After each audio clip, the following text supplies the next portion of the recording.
Hola, soy Rodrigo Silva. Hoy día vamos a hablar de la educación en Chile y en el marco de la revolución del conocimiento. Todo esto se da en el marco de una discusión que hay hoy día, producto de una reforma que pretende recaudar recursos para mejorar nuestra educación. La discusión actual está en torno a ciertos ejes, que es el eje de la gratuidad, con el objeto de la integración social y de la igualdad, el objeto de la calidad. Para eso tenemos que tener alguna definición de qué pensamos que es lo que es calidad. Tenemos que ver si vamos a mejorar la calidad bajo qué paradigmas. Vamos a trabajar sobre un paradigma conceptual y un paradigma pragmático que tienen muchos años de pugna y que básicamente se basan en un modelo pragmático guiado por la filosofía un poco de John Stuart Mill, que los pueblos de habla inglesa y el alemán han tomado, y el conceptual que viene de raíces francesas. Y también tenemos una discusión que versa sobre el lucro. Y una pregunta posible y una pregunta interesante es si incide o no incide el lucro en la calidad, si hay un conflicto entre lucro y calidad, por cuál optamos, cuál de ellos privilegiamos. Entonces, como decíamos, hoy lo que nos preocupa es el lucro, la correlación del lucro con la calidad, y en la práctica si tiene o no tiene, habría que ver en el ámbito de los colegios, en el ámbito de la universidad y también en el ámbito de las consultoras que gestionan conocimiento y probablemente el mejor conocimiento práctico y que se dedican a ayudar a las empresas a mejorar sus procesos. ¿Qué correlación hay entre este tipo de consultorías de conocimiento y la educación propiamente tal desde más atrás? ¿Cómo incide en el conocimiento y en la formación el aporte de la familia? ¿Aporta o no aporta a la familia su experiencia, conocimiento? Y si aporta, ¿cómo igualamos las oportunidades de la gente que no tiene el acceso a una familia que acumula un grado X de conocimiento? ¿Cómo la familia ayuda o no a las habilidades blandas? Y por último, temas del tipo de integración social que se están empezando a discutir como relevantes para el tema educacional. Históricamente, la educación en Chile ha pasado distintos procesos. Hubo un proceso de cobertura muy fuerte, guiado por Frei Montalva, que incluso sus más amplios adversarios han reconocido como el gran legado de su gobierno entre 1964 y 1970, donde se logró prácticamente una cobertura universal y que ese proceso quedó terminado. Después hay un tema de inversión en infraestructura. En la década de los 90 y la década del 2000 en Chile, hubo un gran avance en infraestructura, se construyeron muchos colegios, se equiparon muchos colegios con computadores. Hoy día el tema parece ser el contenido. El contenido en una serie de temas habría que contrarrestarlo con los programas. A mí me da la impresión que la renovación de los programas es un tema necesario. Esta charla del conocimiento y de la educación tiene por objetivo sembrar esa semilla. El modelo de enseñanza tiene también alguna relación con el contenido. Si nosotros tenemos un modelo de enseñanza práctico versus uno conceptual, son distintos los contenidos que debiéramos tener. Y considerar qué aporte hace la tecnología. ¿Cómo estamos aprendiendo hoy día? ¿Cómo aprende la mayoría de la gente? La gente que está en Internet, en YouTube, en distintas redes sociales, que son un fenómeno de los últimos 10 años, ¿cómo están? Y si el profesor debiera o no tener el mismo rol, porque existen dos escuelas también de enseñanza. la del profesor que dicta charlas, que es un catedrático y que básicamente se requiere poca integración, y hay un tipo de educación que es más participativa, donde el profesor teóricamente tendría que ser como un facilitador. El equipo humano es otro tema que hay que tener en consideración al hablar de educación. En la pasada campaña presidencial, el candidato Alfredo Sfeir se despachó una frase que a mi modo de ver es iluminadísima. Él define la educación como la transformación del ser. Entonces, ¿está nuestra educación a la altura de la transformación del ser? ¿Cómo queremos transformar ese ser? ¿Bajo qué problema? La educación también involucra desarrollo de capacidades conceptuales y también la adquisición de habilidades prácticas. Teniendo en cuenta esto, vamos a proponer las siguientes tesis. La tesis 1 es que la revolución de los métodos y del contenido es el foco necesario en cualquier cambio de educación. La segunda es que la sociedad del conocimiento requiere de gestión del conocimiento para su transmisión efectiva. Y la tercera, que es el conocimiento práctico el que más ayuda a la igualdad, que son los aspectos prácticos, el adquirir ciertas habilidades determinadas y el poder desenvolverse socialmente, lo que hace la diferencia entre el éxito y el fracaso en la sociedad de hoy. El marco teórico que vamos a seguir está inspirado en Karl Popper, que tiene publicaciones muchas, pero se dedicó a la lógica de la investigación científica y tiene un libro con ese mismo nombre, y construyó una teoría del conocimiento de conjeturas y refutaciones como ensayo y error. También vamos a usar el marco de la estructura de las revoluciones científicas de Thomas Kuhn. Ambos dos son filósofos del conocimiento y filósofos de la ciencia. El conocimiento, como hemos dicho, vivimos en una sociedad del conocimiento. Definimos el conocimiento como un estado mental factivo, un estado de hecho que tenemos en la cabeza. Nosotros sabemos hacer un muro. Si alguien fuera un albañil, sabe pegar ladrillos. Tiene una foto en la cabeza que le reproduce qué es lo que hay que hacer para esa destreza. Sabemos cómo, podemos o no saber en habilidades sociales cómo relacionarnos con cierta gente. Es lo que se adquiere como contenido relativo a un campo determinado o a la totalidad del universo como objetivo general. La sociedad del conocimiento, cuando decimos que vivimos en la sociedad del conocimiento, es que básicamente lo que están pagando las distintas empresas es por un determinado conocimiento, por una determinada habilidad.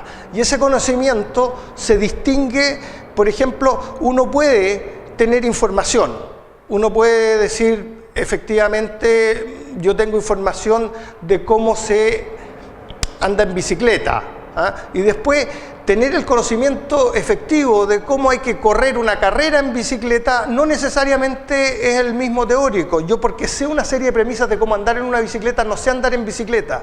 Y porque sé andar en bicicleta, no necesariamente soy el mejor o tengo las mejores técnicas para hacerlo.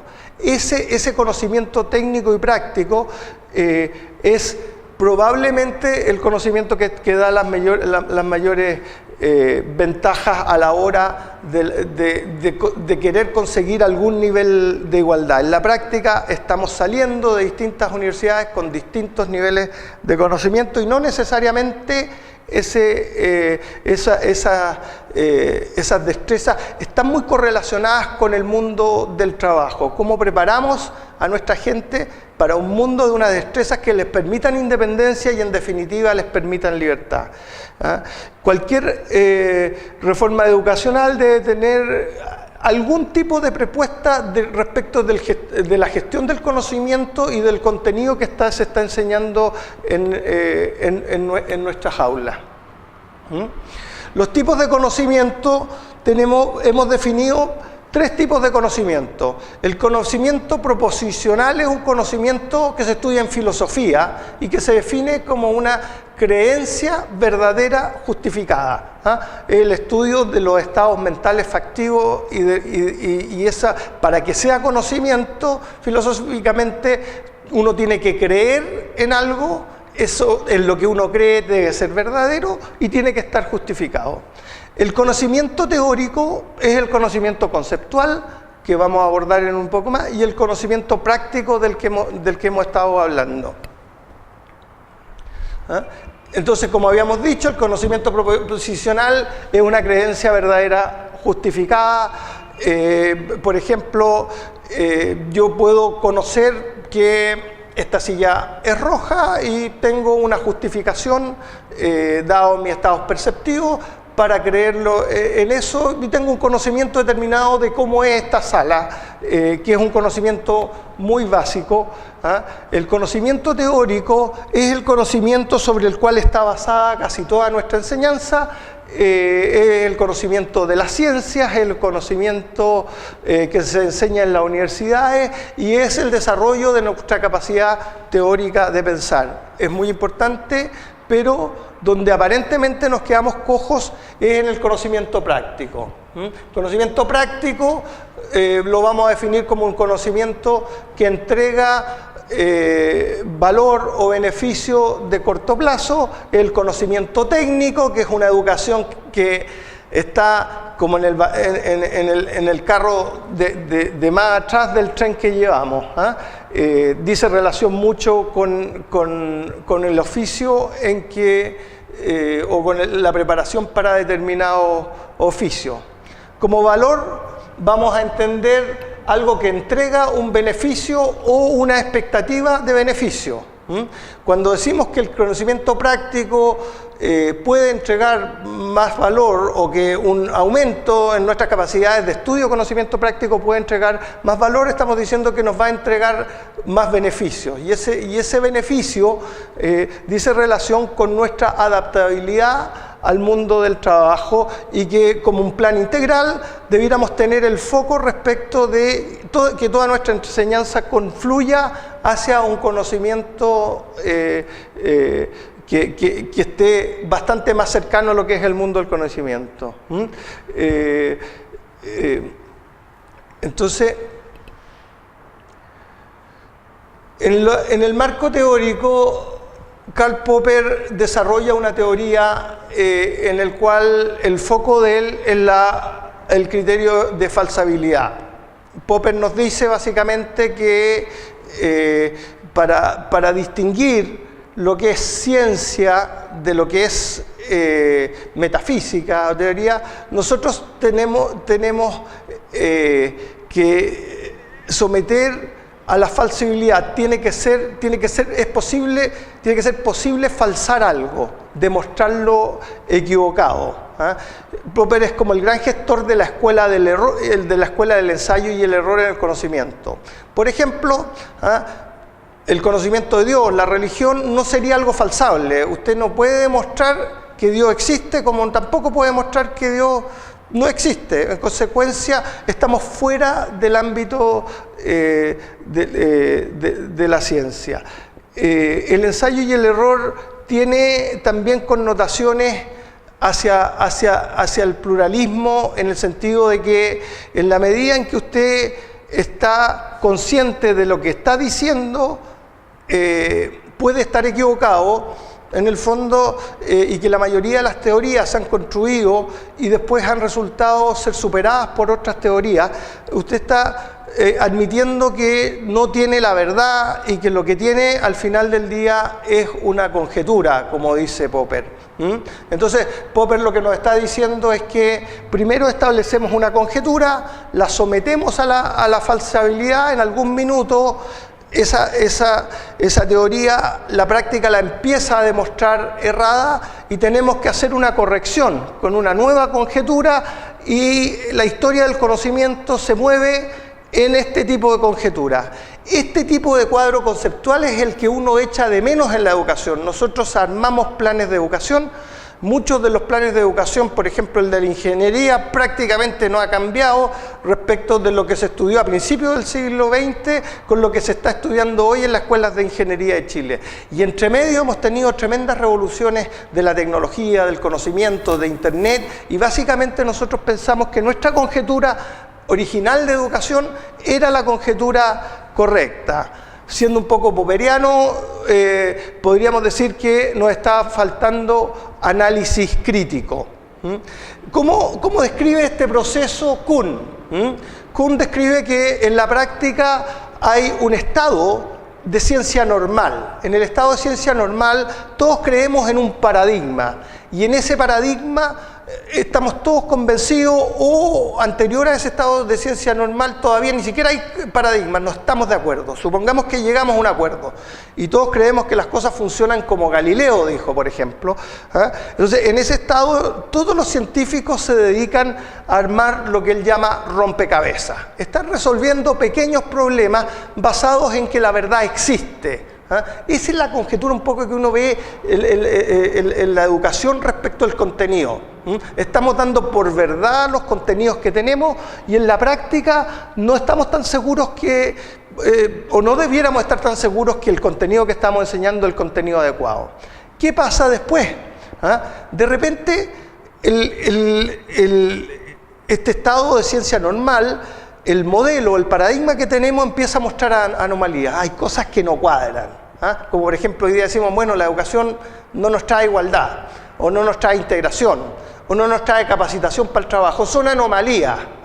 Lo que pasa cuando nos convencemos que la anomalía está ahí, empieza gente a buscar un nuevo paradigma. De repente aparece un nuevo paradigma que unifica, por ejemplo, las teorías que Newton dijo, que Galileo dijo o que Kepler dijo, y pasamos todos a un nuevo paradigma. Este nuevo paradigma normalmente abarca el paradigma anterior como un subconjunto de lo anterior. O sea, la teoría de Newton explica a la de, como lo vamos a ver, explica a la de Kepler, y explica al movimiento de los satélites de Kepler, como también explica la caída libre o el lanzamiento de objetos que trató de explicar Galileo. El paradigma nosotros lo vamos a considerar un patrón. En griego la palabra es parecida a ejemplo, el patrón de conducta. Ese es el patrón de conducta. La conjetura que tenemos es que el patrón de conducta está equivocado, que el patrón de conducta muestra anomalías, y en el fondo debiéramos consultarnos si necesitamos un nuevo paradigma dentro de nuestra educación. Ya les había dicho que cuando Galileo inventa su teoría, él dice, yo lanzo una piedra y lo que describe esto es una parábola, y era una muy buena aproximación que fuese una parábola. Pero resulta que con la teoría de Newton se demostró que esto era una elipse, no una parábola, y que en el fondo se comportaba muy parecido a una parábola, solo en distancias muy pequeñas. Entonces, cuando uno tiraba algo bastante más lejos, ya la parábola no funcionaba. Cuando uno pone la teoría de Newton y dice, mira, ¿cuándo es una parábola? Cuando el radio de la Tierra es infinito, cosa que es falsa, pero con un movimiento muy corto puede asemejarse a infinito, o cuando la distancia es cero. Entonces, si uno no lanza desde muy alto, uno puede creer que es una parábola, pero la explicación de Newton fue un nuevo paradigma que en el fondo le gusta harto a Kuhn apoyarse respecto de cómo van cambiando en los años nuestras creencias. El conocimiento de las empresas es un ítem que ni siquiera está brutalmente trabajado. Solo en las grandes empresas hay consultores que se dedican a perfeccionar el conocimiento en determinadas áreas y determinados técnicos. En general, la empresa se encuentra con el problema de que contrata profesionales, ese conocimiento está en la cabeza de los profesionales, se le va el profesional y no sabe cómo hacerlo. Por ejemplo, un profesional estuvo a cargo de una obra y resulta que hubo cierto problema de filtración, hizo las investigaciones y llegó a una conclusión y a una solución de cómo se solucionaban las filtraciones en ese caso. Se fue ese profesional de la empresa, viene el mismo problema y estamos de nuevo volviendo a buscar ese conocimiento. ¿Ah? En el conocimiento práctico dice relación con entender qué es lo que hacemos, cómo lo hacemos y ojalá por qué lo hacemos. O sea, tenemos 3 preguntas que respondernos y que básicamente rondan en las cabezas de cierta gente: cómo transmitimos, cómo gestionamos este conocimiento y cómo lo llevamos a la cabeza de la distinta gente para darle, o de los distintos estudiantes, para darles mayor oportunidad. Entonces, las grandes consultoras básicamente ¿cómo lo hacen? Invierten en bases de datos donde la gente va transmitiendo este conocimiento. Hoy día transmitir ese conocimiento con la tecnología que tenemos es mucho más fácil. Esto mismo que una cámara de video, un YouTube o un Vimeo, nos permite ir conectando este conocimiento, ir popularizándolo para incrementar, para ayudarnos entre todos a tener una mejor absorción o acceso al distinto conocimiento. Entonces, el conocimiento chileno, la conjetura que tenemos es que es un conocimiento que se basa en un esquema conceptual. Lo que pasa es que históricamente en Chile, en el siglo XIX, hubo una gran lucha respecto de qué tipo de modelo se iba a seguir. Y la verdad es que las alternativas eran 2. O se seguía el de Estados Unidos, que venía independizándose hace pocos años, que era un modelo pragmático, o se seguía el francés. Y el francés, en ese minuto, París era la ciudad de las luces, era un modelo que tenía la conjetura de que el entendimiento conceptual prácticamente lo era todo. Para que usted un poco entienda respecto de qué hablamos a nivel de concepto, es bien conocido el tema de que el francés seguía básicamente por los títulos, la apariencia. Por eso yo soy ingeniero. En Chile durante muchos años tener el título de ingeniero te compraba la vida. Si es ingeniero, entonces lo tiene.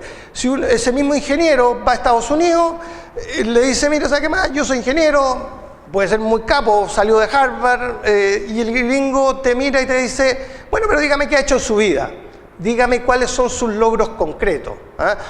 Yo fui gerente de esta empresa, armé esta otra empresa, quebré en esta más allá. Esas son cosas prácticas que no se abarcan por el lado conceptual y que son factores de discriminación distintos en el fondo.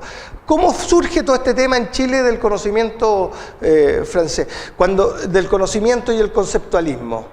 Cuando se hizo la Universidad de Chile, se importaron profesores de Francia. Francia era a tal nivel, el nivel ¿cómo se llama? El paradigma que quería copiar la alta sociedad chilena, que en todas las cosas, no solo en educación, vamos a entrar un poquito más en educación, el modelo chileno trató de imitarlo. Por ejemplo, cuando hicimos el Cerro Santa Lucía, básicamente casi todo Benjamín Vicuña Maquena lo trajo de Francia. Hasta las barandas no se podían hacer en Chile, todo se podía hacer, los espejos, todo lo que había adentro. La moda está guiada por temas. Hay un libro, Nuestros años franceses, digamos. Posteriormente, la escuela francesa fue la que tomó la escuela de ingeniería de la Universidad de Chile y tomó la base también de las escuelas de medicina. Profesores franceses. La Alameda, la arquitectura antigua de la Alameda, eran puras casas francesas que se fueron botando y se les fueron poniendo edificios más feos. Se trajo un montón de arquitectos para trabajar en el Ministerio de Obras Públicas. Y toda esta base histórica nos hizo entender el mundo de la manera que los franceses lo entienden. Los colegios de élite también, de los pocos que había en ese minuto, estamos hablando principios del siglo XIX, comienzos del siglo XX, estaban los padres franceses y las monjas francesas como colegios que eran los que queríamos seguir. El modelo americano, en cambio, es un modelo que nos trajo que se enfoca en el pragmatismo, se enfoca en el trabajo, se enfoca en el emprendimiento, se enfoca en desarrollar habilidades. Cuando usted entra a la universidad en Estados Unidos, no solo le preguntan cómo le fue en la prueba, la PSU, que es el SAT allá, sino que le piden un currículum y le dicen, oye, ¿qué ha hecho? ¿Ha participado en los Boy Scouts?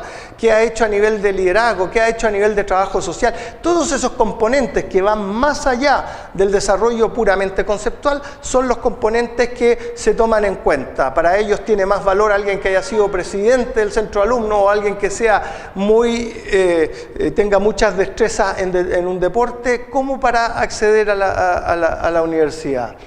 Entonces, desde nuestro punto de vista, analizar lo que es el conocimiento, cómo lo vamos a transmitir desde la base, desde el jardín infantil, del colegio y de la universidad, en el marco del mundo que vivimos, romper y cuestionarnos el paradigma por el que estamos siendo educados, que es un paradigma netamente conceptual, para llevarlo a un paradigma del siglo XXI es básico. Vamos a invertir 8.100 millones de dólares adicionales ¿en qué? O sea, creemos que con la educación que le vamos a estar dando, ¿está o no está? Hay programas en la educación en Chile que son de integración positiva. Por ejemplo, en la Universidad Diego Portales se ubica a gente que viene de colegios que no les dio para entrar a la universidad, son inteligentes, se les mete adentro, se les dan cursos, son carísimos, se les dan cursos de nivelación y posteriormente, ¿cómo se llama? Incluso en oportunidades se le entrega recursos para que esa persona no se vaya a trabajar, para que no perdamos esas mentes y esas cabezas.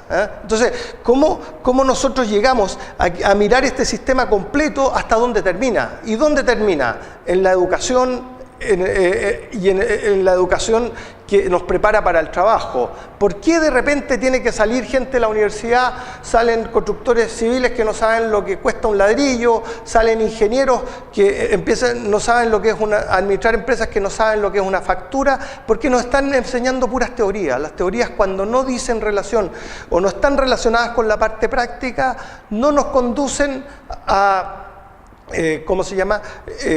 A una efectividad altísima en el conocimiento. Si durante el gobierno de Frey hicimos cobertura que era necesario, si durante los gobiernos de la concertación hicimos infraestructura y haya un cierto foco en la capacidad, el contenido es un ente rector que es un meta ente en la educación, porque todo debiera ser instrumental hacia ese contenido y al método que estamos diciendo. Por eso nuestra tesis es que tenemos que hacer una discusión, aunque nos demoremos un pelito más en serio, respecto de cómo le damos al sistema las herramientas para que encuentre caminos distintos, que no sea la iluminación de nuestros padres fundadores en 1842, durante todo el siglo XIX, lo que nos esté rigiendo en el siglo XXI.